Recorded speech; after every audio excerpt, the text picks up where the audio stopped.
He trained under some great managers like Pep Guardiola, Vieira and Manuel Pellegrini. So you go there and you're like kind of starstruck. You kind of, see this big facilities, the big names, the big coaches. You kind of then like you stop for a little bit to breathe. You had to take this decision to end your career due to a heart condition. So maybe can you take me back? Alone was very difficult because I tried to swallow it, try to kind of fight it. Yes. It's not football anymore. It's more of a ticking clock that something can happen. Can I turn these tears into tears of joy? Mm-hmm. The more you earn, you kind of automatically want more. Better holidays, you want better cars. Yes. 1 in 5 professional football players, they don't end up with no money. My aim is to get out of the best out of a player, and this is by coaching his personality. Not 20 good characters, but if you have there one guy with a bad character, it will affect everybody. Yes. They won't remember what I talked to them yesterday. They might remember how I made them feel, so that's probably more valuable. The more I coach, the more I put myself out of the box, the more I can learn, and you learn something even from kids. They are. Sinan, welcome to the Sport Journey podcast. I'm very happy to have you here. Thank you for having me here. How are you doing? I'm good. Enjoying the Vienna time. It's a bit cold now, but yes. I'm feeling good. Before we talk football, if your wife was here, how would she describe you as a person? Me as a person? Yes. So probably caring. I like to care of people. I like to feel them, make them feel good, and friendly as well. I like to enjoy my time. Is she aware about does she know football? She does. Before, not so much, but once she got to meet me, we talk a lot about football. Now as a coach, probably more. She doesn't have another option. No, she doesn't have another option. That's football. So. What about your kids? Kids are very young. They understand. My one, the younger one is 4. Now she's kind of understanding a little bit what I do, and because we live away, and she kind of knows that where I am, where I'm going. She knows that I'm not here. She's you're going to football again, so she knows a little bit now. Do you think she's gonna become a footballer? I mean, I don't want to stop her from doing anything, but if I had to choose, probably football would be the most comfortable for me to teach her. But if she likes other sport, I will try to coach her as well in the other sports. You were born in Prizren, yes, in Kosovo. You grew up in Austria. Yeah. And then found yourself in Manchester as a teenager. Yeah. Tell me about it. Yeah, it's a bit of every different cultures. When you grow up in Kosovo, obviously I was when I moved to Austria, I was very young. I was 6 months. But obviously you live the culture of Kosovo. You have it in you. You have still family in there. You always enjoy when you have holidays to go there. And then growing up in Austria is again a different culture. You go to school there. Your family works here, and that's also part of your life, Austria. And then going to Manchester again, another life, another culture. And I was there 16, 17 when I moved there. But again, it's something that you learn, the more cultures, the more people, the more emotions you see in people, the more you learn, and then the more you grow as a person. How did that happen, actually? You were in Admira? Yes, I moved, I played in Klagenfurt my youth level, then I moved to the Admira Academy. From there, I kind of got into the national team. And my first real official game was on the 16 qualifiers. There were some scouts there from Manchester. They watched me play. I had a good game. I had one of those games where everything just works. Yes. It doesn't matter what you do, it works. And it happened that the city scouts were there, and then they saw me play, and then they invited me to come over for a week just to see how do I adapt to the situation. Was the trial?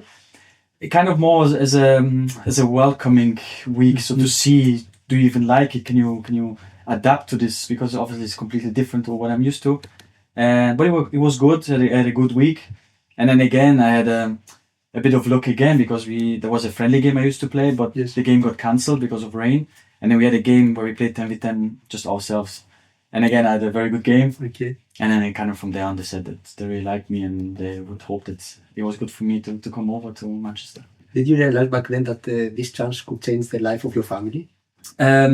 Probably not, because when you start playing football, you think more about the love of the sport, because you love football. When you're at a young age, you never think about money or about fame or about anything else, just because you love to play football, so that's why you play it. And then obviously when you move to England, it becomes kind of more reality, because that's academy level in Admira. You don't have money that will change your life. It's just more pocket money that you go. But obviously when you go to England, all of a sudden it changes, and then you realize, okay, it can get bigger and bigger and bigger. that's where kind of you realize a little bit that it can change lives of myself, family lives, and so on. So can you tell me a little bit about this transition, because a lot of young players are gonna face it, yeah. and you already did. So how was it for you, like to leave your family back in Austria, and then moving along to? It's of course it's not easy. To be honest, the first year over there was very difficult for me because of course I was used to a little bit to living a distance, because when I was 14 I moved 300 kilometers from my family, and then when you're 16, 17 you go to a different country, so it's a bit more difficult. And the worst part was obviously not seeing your family, and then you go into a new environment with new people, and then the weather is different, the food is different, the culture is different, so it was very difficult at the start to adapt. And then the most difficult part is when you don't have somebody there to push you, to help you. But again, at the end, I always said to myself, if you're a good player and you show that on the training pitch, you quickly find friends. If you go to another team, you play football, he's a good guy, he plays good, you kind of start talking to each other. That's where I kind of started to get a bit more comfortable. Then obviously the coach plays a bit impact. At the start we had good coaches that help you, that talk to you, that also speak to you, that try to make it as easy for you as possible. But at the end, it's always up to you to show it on the pitch. So. And were you living with a family, or how was it in the beginning? Yeah, so when I moved there, I was with house parents. So we moved with an English family. Okay. I was there with another player, Angelino. It was like we grew up together, and in England, and so kind of to help you to understand more the language, the culture, which I think on the other side is a very, very good spot for players, because when you might move alone, you find it more difficult to adapt because you don't want to go outside, and over there you are kind of forced to speak English, to speak to them, to have food with them, to understand. And so I think it was a very good move from the start. How did your parents handle the idea of not having you there?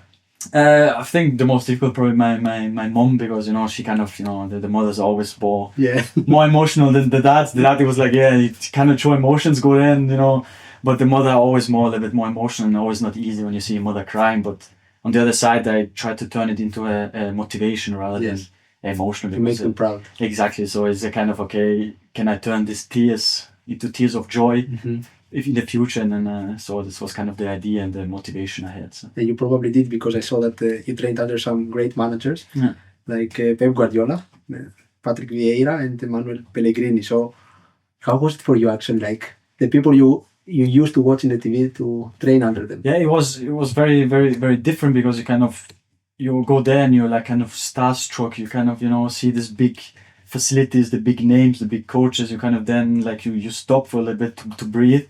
Yeah. But on the other side, it's like it's a moment to learn, because even if you watch training of them, you learn something. And I always said to myself, the possibilities to be coached under those managers or train with those players, always for me a possibility to learn. And I always used to watch those big names. Okay, what are they doing in training that I can steal from them, to use myself? Maybe it's a good move, it's a good pass, it's a good trick they do in training. So how can I take this for myself? And I used to try and get every moment that I had the opportunity to coach with them, to play with them. I try to learn. And then once you get used to it, when you see them every day, you start talking to them, it kind of becomes familiar. So. But how was it like, because you see those managers in TV, what is it like, they have something special? What was it? Everybody's in their own ways. It's very difficult to say they have one thing the same. It's like, for example, Mancini was a very, emotional, like proper Italian, emotionally training, shouting. It's very, you could see under him is there is emotions. Where, for example, with Pep, he was just you felt like he knows what's going to happen in the game. Okay. So when you feel like that's a completely different way of football, because for him it's like tactics, and the small details are everything for him. And that's where you learn to see football a bit different. And I always said to myself, the time I spent with a coach like Guardiola, it was more worth than probably with other coaches that I spent in a year or two. And that was very, for me, as I said, Guardiola in a way is for me the best coach. And everybody's, as I said before, is a bit in their own way, a bit different. So you understood the game again. Yeah, you kind of you think that's the thing. You think you understand the game, but until you know him, and you're like, okay, now it's this part, now it's something else, now it's a kind of more understanding, and that's where for me it was the big difference. A lot of people are surprised because they think the exercises he does are very complicated, very. Really? But they're not. So when you go there, it goes from simple warm-ups to simple passing drills with 1 or 2 touches to simple possession games. But within those simple drills, there's a lot of detail. And that's what it makes it so interesting, because he can make you a passing drill with 6 players. He can make it very interesting and very focused, because, players, when they do a passing drill, they just go pass the ball and they go. But with him, it's like very detailed, and you understand why you're doing these certain moves in a passing drill. So it was kind of a very, for everybody, not just for me, but I think all the big names that were there, where everybody was open eyes and seeing something different. So. Did you have like some doubts? Because, you see yourself among these stars. Yeah. Like, did you have this doubt that you say, okay, can I make it? Yeah, of course. I think as a player, you always have those doubts, because, especially in big teams, because if you're not good enough, then, you go and then there's another player coming. So there's not like okay, we build you 1 year, 2 year, 3 year. There's no time in big clubs. Of course. And of course, when you see those big names that you are, and of course you think about it, okay, am I even able to play in this team? But then the other side, you as a young player, you think, okay, I'm good enough that I'm a young age already training with them. So, and that's why they kind of, you have to balance these positive thoughts with the negatives, because on the other side you might think, okay, I'm not playing, but I'm good enough to be 18, 19 to train with them. So can I enjoy this time I'm being here to use their experience for somewhere else, because they have played years and they've played in big teams before, so they know how it's going to work. So for me, it was okay, there was more of I need to use this time to learn, to use it in a different club, to use it in next year or in a different step. So what was the greatest advice you received during this time? During this time is from who, if you remember, of course. There was a lot of different advices, but it's more not so much football advice, because everybody at a good level plays good football. It was more about mentally advice, that a lot of people underestimate how mentally strong you have to be to compete at high level, because even in, let's say, Austria first league, they're all good players. Second league, they're all good players. It's nobody's, he's not good enough. He's good enough because he plays second league. They're like 10 leagues behind. Mm-hmm. But it's just more understanding how mentally strong you have to be able to compete at this level. And that's where you get advice from players like Kompany or De Bruyne, where you think about it, okay, they push you to say stuff like keep it simple, to get your energy out of your body, even if you're a young player. These are the more valuable things that I took from them, rather than, of course, you see them every day in training and the passes they do, you think like, okay, how I'm going to make that pass? But it's more the mentally side that's probably pushed me more. Because they say like you have to be mentally strong. Yeah. But how do you do that? Mentally strong is a very fine thing, because it's very difficult to say, okay, you have to be mentally strong, as in you go, okay, thank you. But mentally strong is like you do a lot of stuff for yourself, for your body to be better. Like you do your training, but after training you go and do gym. On a day off you go outside running. So you invest a lot in your body, but on the other side you can invest a lot of time in your mind as well. And the thing is that in your body you see the results. Yeah, you see. In the mind you don't, but in the mind it's more something for long term, because your body, you go 1 month in the gym, you might see abs, you might see muscles, but in your mind you might have to adjust different. There's a lot of stuff. You have a lot of people that you can talk to. You can read books, you can go to mental trainings, you can see psychologists that might help you to overcome certain way. Maybe mentally is also a part. Maybe you feel nervous before a game. That's also as something you have to learn, to be mentally strong, to feel good before a game. What happens if you have a bad game? How can you adapt with this? How strong I am mentally to say, okay, it was a bad game, but I can do better. And this is the stuff that you invest in. To do it alone, of course, it's very difficult, because you read a book and then maybe you forget what was in there. But it's more open up your mind to other people, to other eyes, to other thoughts of other people.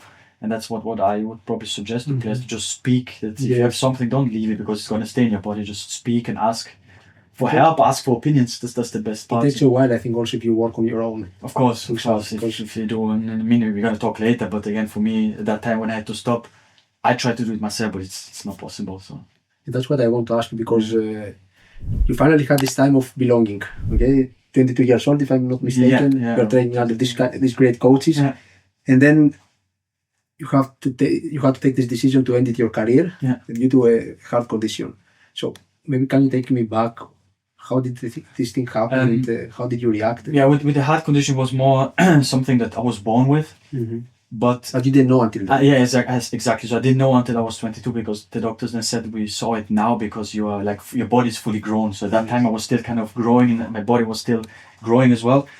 So they couldn't really see. So, but I always, every preseason you have to do tests, and then I always had to do an extra test where you go in this tube and then you do like the scanning. So you lie there and then you wait for like an hour. You are not allowed to move.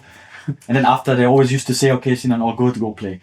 But at that time when I was 22, I was in Holland, and it was like a day before the game. So, and that's where like kind of I got the news to say, okay, now we have to come back to England to see because there's something else. So, and then of course, everything breaks down. It's like, why? And then you still want to play, but then obviously when you go, you have to go back to England. And then obviously at that time I was in Holland, and then the club said, oh, he has a hamstring injury, because it was kind of a big deal, because all of a sudden, there's a guy, and I don't want to say me, but there's a guy stopping because of a heart condition, and they didn't want to put it on the news yet. Yes. So they kind of said, okay, he has a hamstring, he'll be out for a few weeks, to basically give me some time to understand, okay, what's going on really. So, and then obviously you go back to England. You never felt something during No, luckily, never felt anything playing, never had any problems, never anything really. And then obviously you go back to England, the doctors try to explain what's going on. And then obviously you do extra testing, and I've been to different doctors in Germany, in Holland, just to get their opinion, but they kind of had everybody the same opinion about this condition. How did you take it? It was difficult, because probably the most difficult part was the first 6 months, because I still kind of was a bit of a shock, because I said to him, yeah, but I still want to play, because for me, all your life you play football and you don't have anything else. You don't think about anything else, because you focus on one thing. That's why also you take a risk, because if you don't focus on football 100%, you're probably not going to make it. Yes. And for everybody's like, oh, you need to focus 100% or 150% to make it. And for me, it was like, okay, well, what's next? So I was kind of there was a wall, and I didn't know what to do. So, and in the first 6 months, I was still kind of, still want to play, because, on one side, the only thing and you don't kind of want to believe it. On the other side, why is it me? And then the first 6 months was also the club that couldn't really take a risk of letting me train with them, because they say, okay, we can't, because we have to wait for results, and then we have to wait for FIFA, we have to wait for UEFA. What are they saying? And obviously this process, as you can imagine, takes long, because you kind of just phone up somebody and say, okay, we have a player here. And that was kind of the first 6 months where I really was at the club, but not really allowed to train. Then you go home for 1 or 2 months, just to be at home. Nobody, you do yourself a little bit, you go out for a run, and you always try to kind of extend, because a lot of people ask, when you're playing, you kind of extend this version of, injury, I cannot rebuild it. It's a bit complicated as we thought, and then all of a sudden, then after 6 months, and they kind of sit down, and then, because obviously when if FIFA comes back, it's more of the player's decision. If he wants to play, he can, but a lot of countries say no to this kind of situation with heart, especially Holland or Italy. That something happened in the past, they say if somebody has something with his heart, they say he's not to play in our country. And that's where I kind of made the decision, because for me it was more, it's not football anymore, it's more of a ticking clock, that something can happen. And that's why we talk again, we come back to this mentally strength, because for me football was a mentally freedom. You play football, you enjoy, you don't forget everything for 2 hours, and then it becomes more, you are there on the pitch for 2 hours, but you always think about it, okay, any minute something can happen with me. There's a doctor there, but he's actually waiting for me to see if everything is okay. It's become of a mind game where it's not even football anymore. It's just about thinking, when is the time coming that maybe something happens with me? And that's where the club helped me a lot, because of that. After they didn't say to me, good luck, because we cannot do anything, go home, see what you can work. But they offered me to kind of continue at the group and develop myself in different ways. Do you remember in your mind how you broke this wall? Like to say, okay. This is the thing when we come back to, because I said alone was very difficult, because I tried to swallow it, try to kind of fight it. Yes. Let's say fight really mentally thought. Because also footballers, they are not allowed to cry. Exactly. So they're not they always think about the hard football player, but it's not. So you try to fight it, you try to be the strong guy, not to show emotions. And but that was probably if one mistake, somebody asked me, was the biggest mistake that I did was not talk to anybody. So, and that's why then I started talking a little bit to people, to club people, to say, yes, I find it a bit difficult to accept that I'm not playing anymore. Yes. And that's where kind of you start to understand how your mind works. You understand what situations, for example, if you're scared, how your mind works. If you feel good, how your mind works. And it's something that, for example, I learned not to forget, but I learned how to control this kind of emotions, to control how you feel, to control how. Because even nowadays, I'm at home in bed and think, oh, what if I would have played now? Because you see a lot of stadiums full and you think, hey, I should be playing. And you saw some teammates, some former teammates. You see teammates, they're professionals, they play everywhere, and you sit there and it's like, I wish I could have been there with them. But now I'm kind of, still learning now. Obviously, I'm going to live with it for the rest of my life, but still learning now to kind of control and accept that this is a part of my life, basically. So yeah, of course. So one door closed, but another one opened. Yes, another one opens. And that led you to be a coach. Yeah. How was this transition? Again, this transition was good because not easy, but obviously the help from the club, because when I stopped playing, they kind of offered me to experience myself in different scenarios. I worked as a scout, as a video analyst, as a youth team coach, as a individual coach, so on. And they showed me everything to see, okay, Sinan, what do you want to do?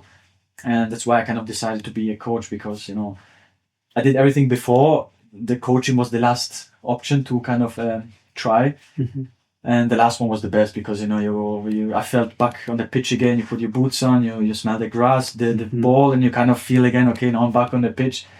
And that's why I said to myself, okay, I want to be a coach. And then from there on, I started to try and coach as much as I can. How was it back then financially? Because you were a professional player. So once you stopped, also the contract changed? Yeah. No, when I stopped, I still had, I think, 1.5 years left. So the club obviously, said that they don't want to stop the contract. So I just had to change the name from a professional player to a worker or scout or what I was then, but they kept the contract the same, which was for me a good time to adapt, because I could prepare myself to kind of know, okay, you're going from a good salary to something that still is a good salary, but it's normal for normal people. Yes. But the good thing was I had a preparation for 1 year, 1.5. So kind of you start to adapt to certain situations, and which helped me, because obviously if I would have stopped from one day to another, financially it would have been more difficult, because the lifestyle as a football player is everybody on their own, but the more you earn, you kind of automatically want more. You want better holidays, you want better cars. Yes. And that's where you have to start to realize, okay, now instead of a step forward, you might have to make a step back. And then luckily I was raised good financially, that I don't just waste money and throw it away. So I always had something on my side, and invest in a house where you don't have to worry about the house. So it was kind of So you did those things? I did those things where I'm home in Klagenfurt, so I bought the house for me and my family. So you don't worry about stuff like, what's going on in the back. So did you have someone from the club, because obviously you played in one of the best leagues, to guide you to how to invest your money? How was it back then? We always had like more kind of the English FA, for example. They always had meetings about stuff like this, where they come into the football club and speak about financial advice, because they used to say 1 in 5 professional football players, they don't end up with no money. Up to 78% of professional athletes face financial difficulties within 3 years after ending their careers. The Finanzfuse Group helps players secure their future in time. Look ahead, think long term, and find out more about a free consultation with Finanzfuse Group A. You can find the link in the description below. And we always had the people to come to the club to advise us to see what can you do with the money, to be smart with the money. Yes. Because at the end it's everybody's choice. You might want to waste everything, he can, but you might want to have such enough that you can have a good life. But we always had people around to speak to and ask, and what you can do. So that was a good and I think important step for young players. It's also because you played in these leagues, they offer those. Of course, because here I think it's not. No, and in Austria I've never heard or never saw that people come and talk about, not even about salaries but just about in general, about mentally, about anything that don't really happen a lot here. Where it's, of course, football is one part, but there's another part in football as well. Of course. So you lived everything now as a player, and obviously that helped you to become a better coach. Yeah. And you had some great coaches. So how was it for you now to start training teams? It was at this young age. It was good, but I kind of always had to, as a young age, of course you're a bit nervous. And when I had to do my license, I did it in Northern Ireland, and there were all big names there. There were, Agbonlahor played for Aston Villa. We had now the coach of Ruben Amorim of United. He was there, and then you're like at the start they were not. Yes. They were already also start coaching, but it was for me. And then as soon as I stepped on the pitch, I kind of forgot that they are the names. I forgot that they're older than me, and that's why for me it was kind of more a confirmation to myself to say, okay, this is the way you want to go, because. Obviously, when I was there and didn't feel comfortable and said, I'm young and I cannot coach them, then I would have probably chosen another way. But when I was there, I kind of forgot everything. It was just me coaching players. And that's why I said to myself, okay, I feel comfortable, I feel good. And then I kind of went from there. And of course, now I'm still young, and I still, probably for even for players, it's unusual, not even for myself, but also for players that I coach. Okay, he's young, he's coaching us. But I think as a coach, there's one thing that you always have to kind of convince the players. What are you coaching? Even the ideas, you have to show them that it's working. You have to convince them that it's working, and you probably have to have an answer to everything as a coach. Yes. Even maybe sometimes it doesn't make sense, or sometimes maybe you don't know the answer, but you kind of have to give the player a feeling. Okay, we can always go to the coach because we always know he's gonna have an answer. You kind of have to give this. And some years later, you have coached in Belgium, China, England, and now in Austria. So how did each country shape your identity as a coach? I think for me, when I started coaching, I always told myself I just want to coach everything. So I just want to understand coaching, and I coached kids from the age of 8. I coached, as you said, in Belgium to professional league. I went to coach to China, where it's a completely different culture, different football style. It's just that for me, it's always to understand. Okay, the more I coach, the more I put myself out of the box, the more I can learn, and you learn something from even from kids. They are 8 years old, but what kids do is they ask everything. So even if you're at home, you watch TV, the kids will ask you, why is he wearing blue socks? Why is he running there? Why is he doing this? And even in the training, the kids come, okay, why are we doing this? Why are we doing that? Why are we doing this? And this is something that I want to bring also to the professional league, is like ask questions. And this is something that I would have never learned if I didn't coach kids. Of course. And this is also something that I want to bring into the big teams to say, okay, you need to ask questions. And now they're starting to ask questions, why and what, because then you feel the players are interested and they understand more. And then obviously when you coach all these different leagues, you're in different nations, you understand the culture of people, because at the end you coach people and not really football players, because my aim is to get out of the best out of a player. And this is by coaching his personality, not actually the feet, let's say the feet of a football player, but coaching his personality. But how do you balance now the talent of a player? That you have a talented player, but you also at the same time you have data, you have analytics. So how do you balance that? I think data. You don't want to miss this feeling of the player, Of course. I think data nowadays is becoming, I think, very important. More such as in terms of again, proof, because as a player, especially if he's talented enough, you want to show him proof that the way we play, let's say we play with intensity and we put high pressure, to tell him, okay, if you don't run enough, if we don't put high intensity, we don't play good. Yes. But here's a data where you run a lot, you press high, you work with intensity. Look how we play the game.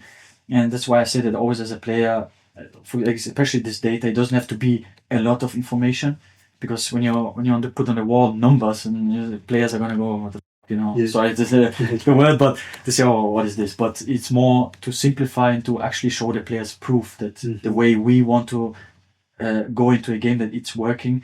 And that's for me data, to use it more as a proof rather than actually numbers. So you're now the youngest head coach in Austria. So did you feel any pressure? Pressure, I think there's always going to be some kind of pressure and always some kind of risk, because when I heard about this opportunity to coach for me in China, at that time I didn't know I was the youngest. It was just more the opportunity, but at the end even in China I was in a still good environment, because I was under the City football group.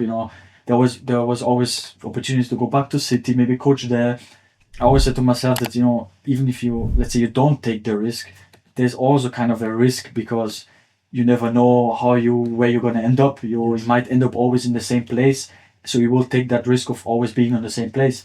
So that's why I said to myself, I need to take that risk, and I need to feel the pressure, because at the end, that's what probably keeps me driving the most, is this kind of pressure to kind of know, okay, you need to perform, because if I'm somewhere under pressure I might not develop, because I might be like, let's maybe today not do a good training, or maybe not watch the opponent today because we don't need to.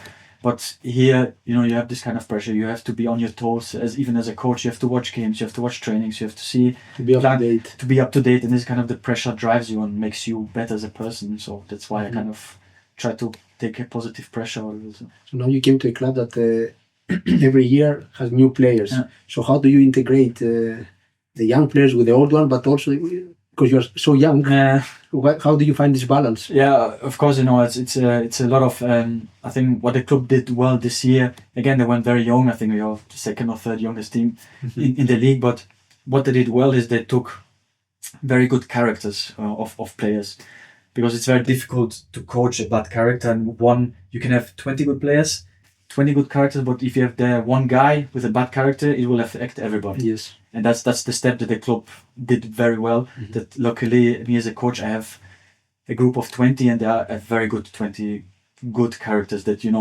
everybody enjoys the training, everybody is together. That's why it helps me as a coach. Obviously, you have the older, experienced players that you kind of help you as a coach as well. For example, we have a player, Bytyqi, he's been here for 10 years. You kind of talk to him, you kind of need to understand, okay, how does this club work? Yes. And you kind of, the older players, you kind of guide and kind of watch their back and see, okay, how is he talking to a certain player? Maybe me as a coach, I need to talk that way as well. Because this is the culture. This is the culture of the club. There might be a player that you need to tell him 10 times what he has to do, but there might be a player that you need to tell him once and leave him alone. Yes. This is that kind of different characteristics you need to have, and luckily we have a very good character in the team, and there's not so many bad behaviors in the moment. So. I loved a quote you said back then. You say, if you are good enough, you are old enough. So what made you come up with that line, actually? Now it came up because when the first days or the first years at City, there was a big sentence on the wall, and it was this. So, and then they always used to take Phil Foden at that time because he was very young, but a lot of people doubted him because he was very small, and physically they said he might struggle in the Premier League. But then he kind of made that step of being a very good character, very good player, and they always used to say, if you're good enough, you're old enough. And that's why I kind of tried to follow this step. And then, of course, on one side it happened to me because I'm a very young coach coaching, but I kind of believe that you don't have to be an old coach because he has experience and he might be good, but it doesn't matter. Nowadays, football is changing. A lot of young coaches are in top leagues, so it kind of shows that you need this mentality to have, okay, if he's good enough, if he's old enough, he's good enough. We don't have to wait. Maybe he has to wait another 3 years to get experience. You get experience by doing. Of course. So that's even if you make mistakes, you're gonna learn. Exactly. So mistakes happen. Hopefully. Nobody's perfect in a way. So some days ago, I was scrolling on Instagram and I saw from Thierry Henry. He said something that really caught my attention. I didn't play the number of matches, he said, that the players are reaching right now, but I used to arrive at tournaments dead, mentally and physically. So it's just too much. Yeah.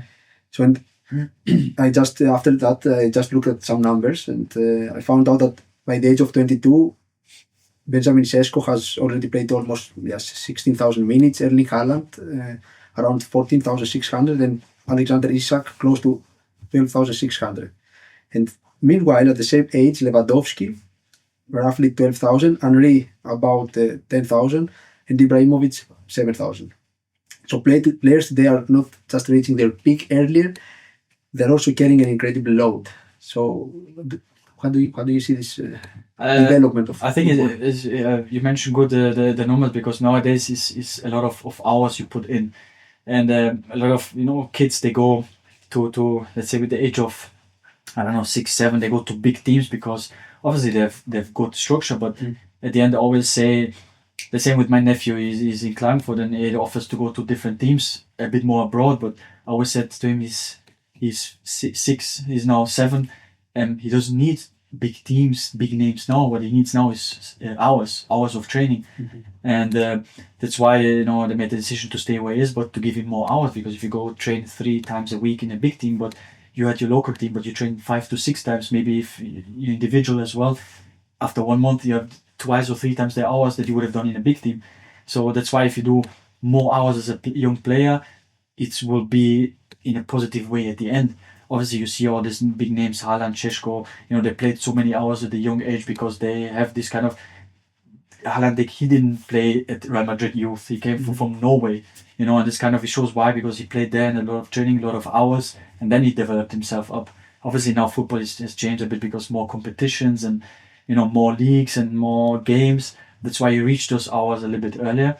But the more hours you have before the youth level, the easier it will be at higher level. Obviously nowadays you cannot really train a lot, especially big teams like City, because after every 3 days you play. So you play the 2 days you do recovery, and 1 day maybe you have a sessions. So even for a coach, having those much games, those much hours into play is not easy, because how can you put information in their brain for the next game when they already played 2 days ago? So this is kind of a do you think it's healthy? Like to have so healthy many games? Probably not, because you kind of you're not cooled down. It's not about, again, not physically as well, but mentally. You're always on 100%. Sometimes you need to have 2 days of zero to go home and spend time with the family. Nowadays the football players, they live in the facilities. They come there in the morning, eat in the morning, have training, have lunch, train in the afternoon, do recovery in the afternoon, eat dinner, and then you go home by 7, 8, the kids already sleep. So, and then this is something that, it affects a lot of people, but again, you don't really see. The only thing that people see on TV is, okay, they lost the game, but you don't see that they had 2 days before the game. You don't see that the game was difficult. Some players play with injuries, so you don't see all of this stuff. So healthy, for me, it's not, because you need to have, even if you, let's not talk about football, but if you work a 9 to 5 job, imagine you do it, of course financially, again, to football is different. I'm not talking about financially, but more kind of this mentality of, imagine you work every day, and then you have to work Saturdays, you have to work Sundays. People know how hard it is, but on the other side, people don't judge you on, you worked hard, but they only judge you of, have you got salary? Are you bringing money home for the kids? Then they don't see how hard they work, 9 to 5, doctors, I don't know. They have to do all this kind of job, and it's the same with football. And a lot of people don't see, of course, the salary is high, and because you're more, why the salary size is more interesting, because you're on TV and stuff like that. But you put in these hours as well. Even as a coach, you underestimate, people underestimate how hard a coach works as well. And of course, you wake up at 7, and then I call my wife at 7 at night to say, how was your day? And, situations like this happen, and this is part of the job that we there's take. always a price to pay if you want to be great. Of course you have to. At 14 you don't see your mother. At 16, 17 you go to another country where you don't see your friends, and now you have kids and your wife you don't see every day. So it's kind of, you have to pay this price, but at the end it's the motivation as well. So it's also your passion. Of course, it's your passion. It's something that you've been doing all your life, and so it's a passion. And of course, it's good that the wife, the family understands that it's a dream of mine, and this dream happened. It's not on repeat. You cannot dream it again and again. It's one time, so you have to do it one time. If you don't want to, it's absolutely okay. You don't have to. But for me, I have this opportunity of one time, because you don't know what's happening tomorrow. Yes, I experience in a bad way, but also can experience in a positive way. So what's your short-term goal now with the club? With the club, I think it's with the club here that I'm very happy. I'm happy with the staff. We work good together, and the short term is just bringing to this young generation a good structure, a good understanding of men's football, a good understanding of you can get promoted, but not necessarily you can get relegated. So it's more of bringing a structure to these young players to develop them, and hopefully bring them to the next level. Obviously, this club has been, for the past years, has been very stable in the second division, but now they're kind of investing more in young players, more developing young players, and it's just more about, can we as a coach help the club to really grow these young players, to maybe bring them to the next step of their careers. And your long-term goal? Long-term goal, be let's say consistent as a coach. I don't want to have a lot of up and downs, that maybe you coach for 1 year, you don't coach for another year. But as a long term, probably England has always been my dream, and hopefully maybe one day I can go back and coach somewhere in against Pep. Maybe it's gonna be stopping by then, but you never know. So when you imagine yourself at 50, what kind of coach and man do you want to be?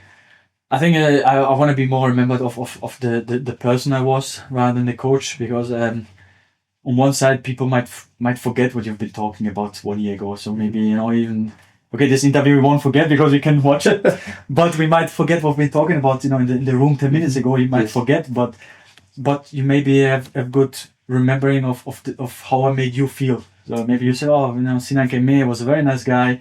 We enjoyed the time, but that's the feeling I want to give the players. I want to give them, any team that I was, to give them a feeling, oh, we had Sinan, he was a very good guy, he brought us, he developed us, because, they won't remember what I talked to them yesterday or what I tried to, say to them, but they might remember how I made them feel, so that's probably more valuable. That's how I want to be remembered.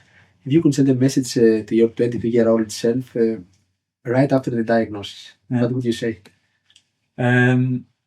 Probably, of course, first of all, never change, because I think to believe of myself that, anywhere I was, I never changed, even when I was young or when I went to city with the salary, with everything, with a little bit of fame. I always never changed, and that's what if I had to say back to my 20 years, is keep it, never change. But on the other side also, be more open, talk to people more, open yourself a little bit more to let your people understand you, because they might, I have a different feeling of myself, but somebody else has a completely different feeling of me as well. You see yourself like this, but maybe I see you completely different. Yes. And just to get this opinion of other people more, to understand, because you might, my people might really realize stuff about you that you never thought of, and that's something that probably I would have done more, should have done more, to say, okay, open yourself a little bit more, talk to more people, let them show your emotions, show your feelings, let them talk about their feelings, more better. Let's now we go to the 5 round. I have prepared 5 questions. Actually, it's not questions, they're sentences, you just have to finish them. Finish them. There are no excuses, because you have already done the work here. So on my day off, you would probably find me. Probably find me at home, spending time with the family. Very, very simple guy. My players could be surprised to know that I probably like to watch a lot of movies, I have to say. Not only football, because they might think I watch football, but I like to forget sometimes about football. So. When I shout from the sideline, it's usually in a bit of a mix, German and English, because we have some players that understand English better, so I have to adapt quickly. If I ever coach another sport, it would be? I like basketball, so probably basketball. It's a bit warmer inside now. Maybe get used to the warm as well, not always rain and cold, so maybe basketball. A dog I would love to watch with my team is? Probably more of a, probably Michael Jordan or Kobe Bryant, something like this, because, again, you see the mentality of those big names, or Ronaldo, they talk a lot about mentality, so it's something that I would love to watch with them. So we did we had some fun with the 5 round. Let's now close on with something a little bit deeper. After everything you have been through, the highs, the lows, the rebuild, what do you hope football would have taught you about life? Football is probably, I had to experience the bad side to understand. It's probably that you have this one chance in everything, and that's why I try to give this message to my players as well, to understand that this training session, this life that you have on this day, you cannot get it back. You cannot change what just happened 10 minutes ago. But what you can change is, your future ahead, and always try to give my players the message of being the best version of yourself that you can be on that day. So I need to be the best version of Sinan on this day. It doesn't matter if it's just on football. Even if you have a day off, try to be a good version of yourself, because if I believe if you do good, that good comes back to you. That's what I always give to the players as well, to be your best version, but also be your best teammate on that day. And they kind of try to follow this step, and this is something that probably taught me the most, to be your best version, because you only have this one chance, you only have this one game that you can give everything. Also life, let's say it's a game, you have this one game where you can give everything you have, listen to everything, learn to everything, and this is kind of probably experiencing the most, because I had this bad experience of stopping early. That's why you understand more. And if you have to put that into one personal truth, okay, how would you finish this sentence? Sinan Bytyqi. Yes. Not an easy name, I understand, but yeah. And I'm still learning too.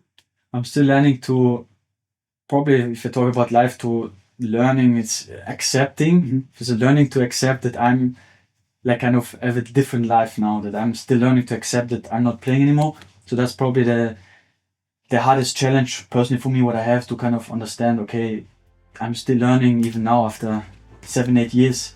You still learn, how can you accept that you don't play anymore. This is probably Absolutely. the most, let's say, the difficult part of my life. Thank you for everything. Thank you for Thank sharing you your very much, story, man. because I think it's inspiring, and I hope that everyone who is going to listen or watch us, they can take something out of your story and probably implement it in their own lives. I hope so too. Maybe somebody learned something today that we can both maybe advise them to something better. Absolutely. Thank you for coming. Thank you very much. I Thank wish you you for all the having me. best. Thank you very much. Yeah, Thank you. hopefully see you one day in England. Hopefully. Thank you. And to everyone listening or watching, thank you for your time. If you like this episode, please subscribe to our channel. Let us know if you would like to have someone, a special guest. We would do everything we can in our power to bring it here and provide you with a great conversation. Thank you once again, and see you next time.